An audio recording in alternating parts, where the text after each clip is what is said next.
السلام عليكم ورحمة الله وبركاته.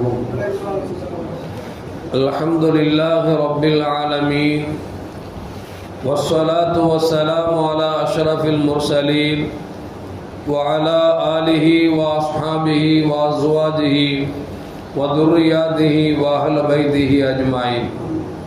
சங்கைக்கும் மேன்மைக்கும் உரிய பெரியோர்களே, சகோதரர்களே, எல்லாம் வல்ல அல்லாஹு ஜல்ல ஜலாலு நாம் செய்யக்கூடிய எல்லா நற்காரியங்களையும் முகஸ்துதியின்றி இஹ்லாஸான முறையில் இறைவனுக்காக மட்டுமே செய்யப்பட்ட நல்வணக்கங்களில் நம் வணக்கங்களை அல்லாஹ் அங்கீகரித்துக் கொள்வானாக.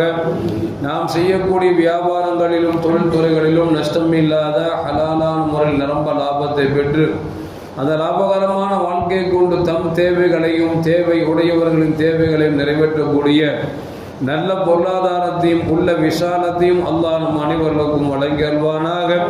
கஞ்சத்தனம் என்கிற தீய பண்பை விட்டு அல்லாஹ் நம்மை பாதுகாத்துக் கொள்வானாக. நம் கரங்களை என்றென்றும் கொடுக்கும் கரங்களாக ஆக்கி அல்வானாக. யாசிக்கும் கரத்தை விட்டு அல்லாஹ் நம்மை பாதுகாத்துக் கொள்வானாக. நம்மை இந்த உலகத்தில் வாழ வைக்கும் காலமெல்லாம் நோய் நொடி இன்றி உடல் ஆரோக்கியத்தோடு அல்லாஹ் நம்மை வாழ செய்வானாக. அந்த ஆரோக்கியமான வாழ்க்கை கொண்டு அல்லாஹ் ரசூலை நெருங்கக்கூடிய அனைத்து நல்ல நல்லவர்களையும் புரியக்கூடிய நல்ல முத்தகின்களின் கூட்டத்தில் அல்லாஹ் நம்மை ஆக்கி அல்வானாக. திடீர் மரணங்களை விட்டும் தீய மரணங்களை விட்டும் நம்மையும் நம் குடும்பத்தையும் நம் சமூகத்தையும் அல்லாஹ் முழுமையான முறையில் பாதுகாத்துக் கொள்வானாக. மருத்துவமனையின் செலவீனங்களை விட்டும் வேதனைகளை விட்டும் அல்லாஹ் நம்மை காத்தல்வானாக. நம்மில் யாரெல்லாம் நோயால் பாதிக்கப்பட்டு வீடே கதி என்றும் ஆஸ்பத்திரியை கதி என்றும் அல்லல் பட்டும் அவதியுற்றும் இருக்கிறார்களோ அத்தனை பேர்களுக்கும் வெகு விரைவில் நோயை போக்கி உடல் ஆரோக்கியத்தை வழங்குவதோடு அவர்களை கொண்டு அவர் குடும்பத்திற்கும் சமூகத்திற்கும் நல்ல பலன் தரக்கூடிய மக்களாக ஆக்கி அல்வானாக. நாம் இந்த உலகத்தில் வாழ்ந்து மறைகிற நேரத்தில் லா இலாஹ இல்லல்லாஹ் முஹம்மதுர் ரசூலுல்லாஹ் என்ற கலிமாவை மொழிந்து ஜன்னத்துல் ஃபிர்தௌஸை கண்ணால் கண்டு அகமகிழ்ந்து சிரித்த வண்ணமாக மரணிக்கக்கூடிய நல்வாக்கியம் பெற்ற மக்களில் அல்லாஹ் நம்மை ஆக்கி அல்வானாக. மரணித்தும் மரணிக்காத இறைநேசர்களின் கூட்டத்தில் அல்லாஹ் நம்மை ஆக்கி அல்வானாக. நாளை மறுமையிலே தாஹா முஹம்மது ரசூலுல்லாஹி ஸல்லல்லாஹு அலைஹி வஸல்லம் அவர்களின் திருக்கரங்களால் ஹவுதுல் கௌசர் என்கிற தடாகத்தில் நீர்வருகி அன்னாரின் ஷஃபாத்தை பெற்று அன்னாரின் கரம் பிடித்து ஜன்னத்துல் ஃபிர்தௌஸ் என்ற உயர்ந்த சொர்க்கத்தில் அவர்களோடு அல்லாஹ் நம்மை சங்கமிக்க செய்வானாக. எல்லாவற்றுக்கும் மேலாக இறை அன்பை பெற்று இறைவனை பார்த்து பரவசம் அடையக்கூடிய அவருடைய லிகாவையும் ரிலாவையும் பெற்ற மக்களில் அல்லாஹ் நம்மை ஆக்கி அருள்வானாக. அருமையான மூமின்களே, இஸ்லாத்தின் முதல் ஹலீஃபா அபூபக்கர் சித்தீக் ரலியல்லாஹு தஆலா அன்ஹு கண்மணி நாயகம் ஸல்லல்லாஹு அலைஹி வஸல்லம் அவர்களோடு இணைந்து இந்த மார்க்கத்திற்கு அரும்பாடுபட்டவர்கள் என்பதை நமக்கு வரலாறு நமக்கு சொல்லி காட்டுகிறது. கண்மணி முஹம்மது ரசூலுல்லாஹி ஸல்லல்லாஹு அலைஹி வஸல்லம் இந்த உலகத்தை விட்டு மறைந்த பிறகு அபூபக்கர் சித்தீக் ரலியல்லாஹு அவர்கள் ஆட்சி பொறுப்பை ஏற்கிறார்கள். அப்படி பொறுப்பேற்று நடத்தி கொண்டிருக்கிற பொழுது ஒரு கட்டத்தில் மதீனாவில் கடும் பஞ்சம் நிகழ ஆரம்பிவிட்டது. எந்த அளவுக்கு என்று சொன்னால் மக்கள் எல்லாம் குழுமி அபூபக்கர் சித்தீக் ரலியல்லாஹு வீட்டுக்கு வந்து விட்டார்கள். அபூபக்கர் அவர்களே, வானம் மழை பொழிய மறுக்கிறது, பூமி விவசாயத்தை தருவதற்கு மறுக்கிறது, மக்கள் எல்லாம் கடும் பஞ்சத்தால் சிரமப்பட்டு கொண்டிருக்கிறார்கள். உண்ணுவதற்கு உணவில்லை, குடிப்பதற்கு பானம் இல்லை, எப்படியாவது எங்களுக்கு வழி செய்து தாருங்கள் என்று சொல்லி மக்கள் எல்லாம் அபூபக்கர் சித்தீக் ரலியல்லாஹு வீட்டுக்கு வந்து முறையிடுகிறார்கள்.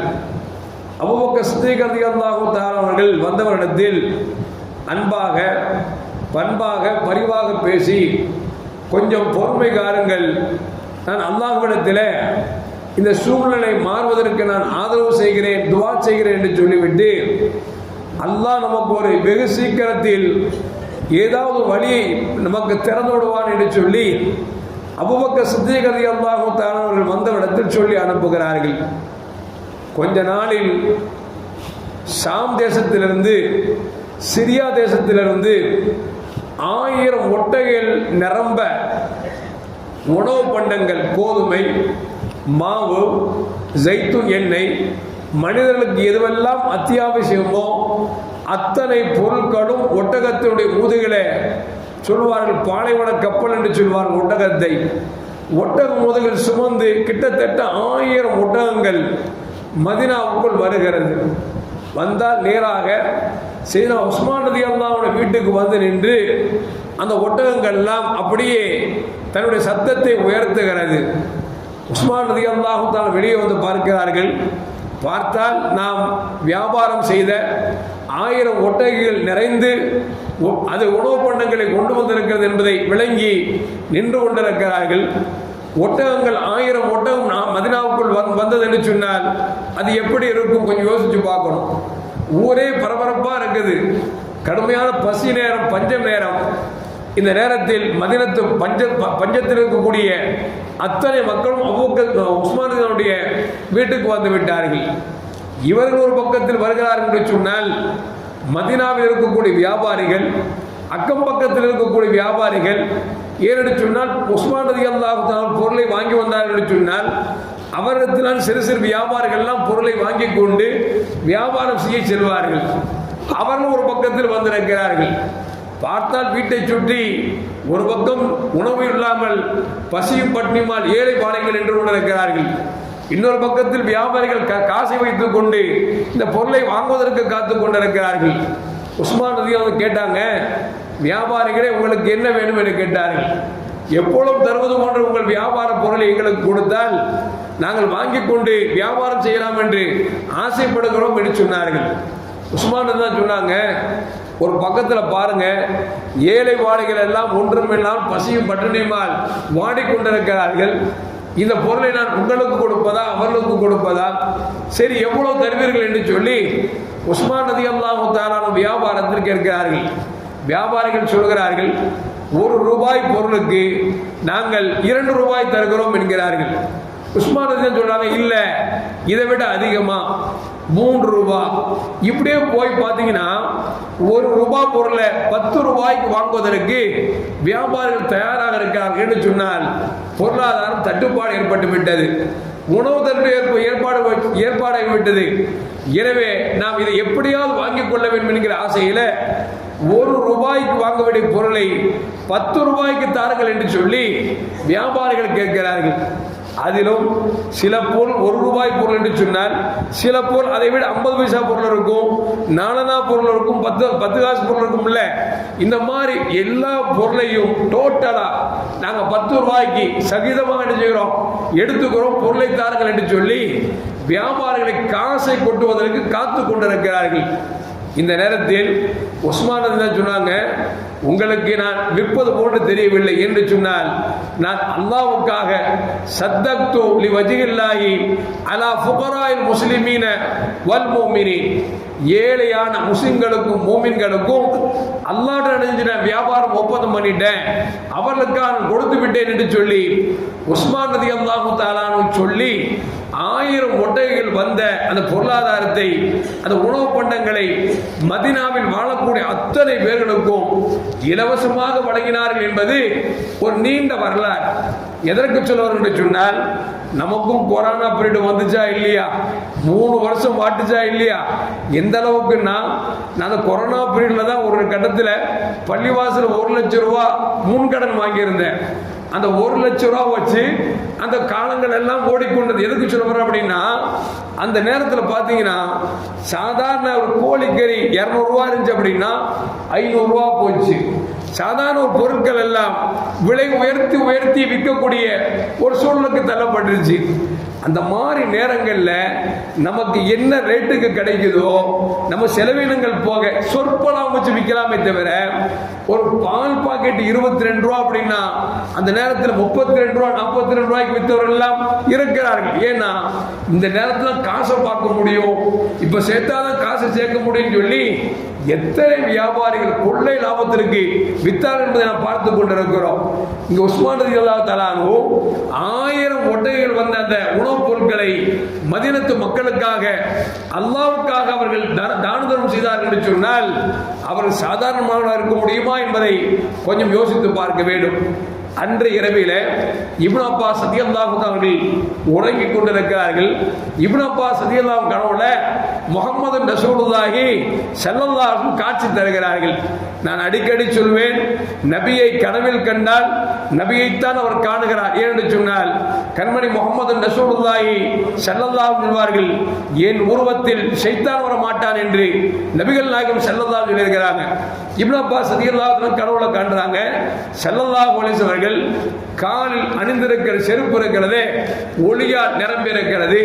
அவர் கையில் ஒரு பூம்பத்தை போன்று ஒன்றை வைத்திருக்கிறார்கள். பெருமானார் ஸல்லல்லாஹு அலைஹி ஜோதியாக காட்சி தருகிறார்கள்.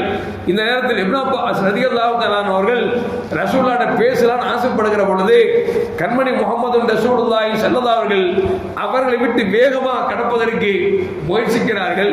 இப்னு அப்பாஸ் கேட்கிறாங்க, யார சொல்லலாம், உங்களோடு பேச வேண்டும், பார்க்க வேண்டும் என்று எப்பொழுதும் அவாவின் ஆசையில் இருந்து கொண்டிருக்கிறேன், நீங்கள் சட்டென்று வந்துவிட்டு போகிறீர்கள் என்று கேட்கிற பொழுது அப்பொழுது பெருமானார் ஸல்லல்லாஹு அவர்கள் கனவில் சொன்னார்களாம், உஸ்மான் ரலியல்லாஹு தஆலா அவர்கள் தங்கள் 1000 ஒட்டகைகள் கொண்டு வந்த உணவு பண்டங்களை அல்லாஹ்விடத்தில் வியாபாரம் செய்து விட்டார், ஏழை வாழைகளுக்காக கொடுத்து விட்டார். எனவே அவரை அல்லாஹ் ஜல்ல ஜலாலுஹு ஜன்னத்துல் ஃபிர்தௌஸ் என்ற உயர்ந்த சொர்க்கத்தில் மாப்பிளையின் அந்தஸ்தில் புது மாப்பிளை போல் நிறுத்தி வைத்திருக்கிறான். அந்த காட்சிக்காக அழைப்பு கொடுக்கப்பட்டிருக்கிறது, நான் சந்திக்க போகிறேன், அஸ்ஸலாமு அலைக்கும் என்று சொல்லிவிட்டு நபிகள் நாயகம் ஸல்லல்லாஹு சென்றார்கள் என்கிற செய்தியை இப்னு அப்பாஸ் ரலியல்லாஹு அவர்கள் அறிவிக்கிறார்கள் என்று சொன்னால், அருமையான மக்களே, கொஞ்சம் யோசித்து பார்க்க வேண்டும். அதைத்தான் அல்லாஹ் சொல்லுவான், தனக்கு தேவை இருந்தும் பிறருக்கு கொடுக்கக்கூடிய உள்ளம் படைத்தவர்கள் சஹாபாக்கள் என்று சொல்லி அந்த சஹாபாக்களை அல்லாஹ் ஜல்ல ஜலாலுஹு பெருமிதமாக சிலாகித்து சொல்கிறான் என்று சொன்னால், அந்த வழியில் வந்த நாம் முடிந்த வரைக்கும் இறைவன் நமக்கு எதை கொடுத்தாலும் நாம் எதை சம்பாதித்தோமோ அதை சொந்த பந்தங்களுக்கும் ஏழை வாள்களுக்கும் கொடுக்கிற பொழுது அல்லாஹ் இதற்கு பதிலாக சுவர்க்கத்தை வைத்திருக்கிறான். உலகம் இருக்கிறதே, உலகத்துள்ள அனைத்தும் என்றாவது ஒரு நாள் அழிவது என்பது நிச்சயம். இது நிரந்தரம் அல்ல, ஆனால் மர்மை என்பது இருக்கிறதே நிச்சயமானது, நிரந்தரமானது. நிரந்தரமான உலகத்திற்காக இல்லாத உலகத்தில் சம்பாதித்து நாம் சேகரித்து வைத்தால் மட்டும்தான் அது நமக்கு பயன்பெறுமே தவிர, இந்த உலகத்தில் வேண்டும் வேண்டும் வேண்டும் என்று சம்பாதித்தவர்கள் எவர்களும் செல்லுகிற பொழுது ஒரு நயா பைசா கூட கொண்டு செல்வதில்லை என்பதை கண்கூடாக பார்த்தும் கூட நாம் இன்னும் நம்மை திருத்திக் கொள்ளவில்லை என்று சொன்னால் அல்லாஹ் தான் பாதுகாக்க வேண்டும். எல்லாம் வல்ல அல்லாஹ் ஜல்ல ஜலாலுஹு நிரம்ப பெற்று நிரம்பத்தை அல்லாஹ் ரசூலுக்காக செலவு செய்யக்கூடிய நல்லுள்ளத்தை அல்லாஹ் அனைவர்களுக்கும் வழங்கி அருள்வானாக. அஸ்ஸலாமு அலைக்கும் வரஹ்மத்துல்லாஹி வபரகாத்துஹு. ஸல்லல்லாஹு அலா முஹம்மத் ஸல்லல்லாஹு அலைஹி வஸல்லம். ஸல்லல்லாஹு அலா முஹம்மத் ஸல்லல்லாஹு அலைஹி வஸல்லம். ஸல்லல்லாஹு அலா முஹம்மத். யா ரப்பி ஸல்லி அலைஹி வஸல்லிம்.